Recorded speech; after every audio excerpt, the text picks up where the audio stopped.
All right, let's jump forward a couple of years to 2026 and dive deep into a huge power struggle happening right at the heart of the digital economy. We're talking about the battle of the stablecoin kings. You know, it really all boils down to this one simple question. In this new world of digital dollars, what do you value the most? Is it liquidity, legality, or liberty? Because your answer, well, it's going to define your place in this whole new financial system. And the stakes here are incredibly high. See, by 2026, these digital dollars, they're not some niche crypto thing anymore. They are the absolute lifeblood, the fundamental rails for global trade and finance. And believe me, understanding the difference between the big players is going to be essential. So first up, we have the reigning champ, and a pretty controversial one at that, Tether, or USDT. If there's a king of the street, a currency for just getting things done, no questions asked, this is it. And this number, this shows you the sheer scale we're dealing with. We're talking a market cap soaring past $180 billion. That's not just big, it's the most dominant, most liquid stablecoin on the entire planet. And that is the real foundation of its power. So where does all that power actually come from? Well, mostly it's from what you might call the gray economy. On one hand, you've got Chinese entrepreneurs who use it to get around really strict capital controls and settle trade deals across the globe, like instantly. But on the other hand, its offshore nature makes it the go-to tool for sanctioned states and groups who want to operate outside the traditional US financial system. And this chart, wow, it perfectly shows how USDT gets its global reach. It's basically everywhere, living on all the major blockchains. But its absolute dominance for peer-to-peer trade, that's cemented on the Tron network, which is famous for being super cheap and super fast. Okay, now let's just flip the script completely.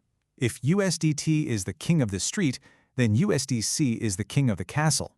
This is the choice for the boardroom, for the big institutions, basically for anyone who wants to play by the rules. So where does USDC get its power?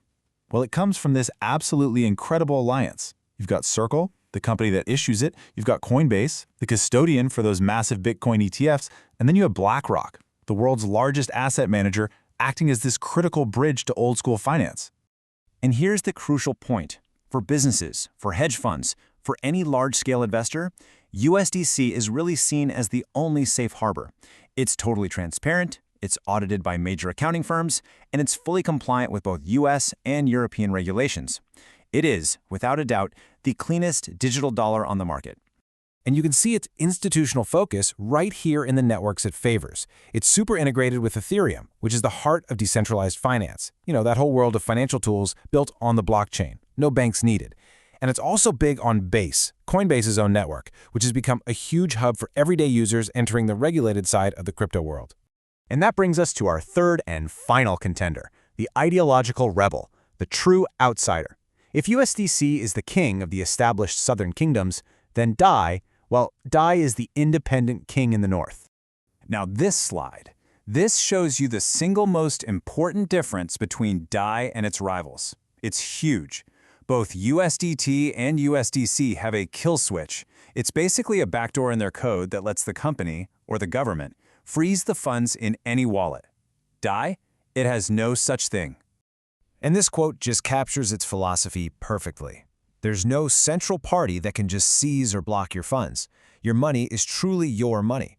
I mean, that's a radical break from pretty much every other financial system we've ever known.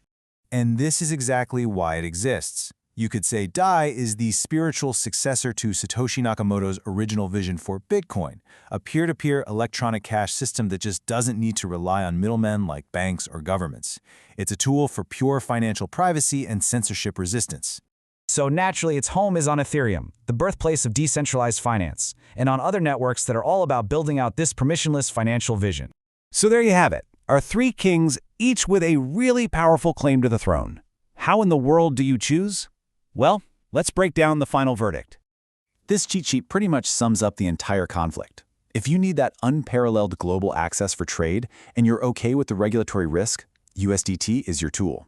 If you need absolute legal safety and that bridge to traditional finance, you accept the centralized control of USDC. But if you value financial privacy and true ownership above everything else, then you embrace the decentralized freedom that comes with DAI. At the end of the day, there is no single best stablecoin. The one you choose is just a reflection of your own priorities. So the question is, who are you? A global merchant, an institutional investor, or a digital sovereign? In the economy of 2026, your choice of digital dollar, it says everything about who you are.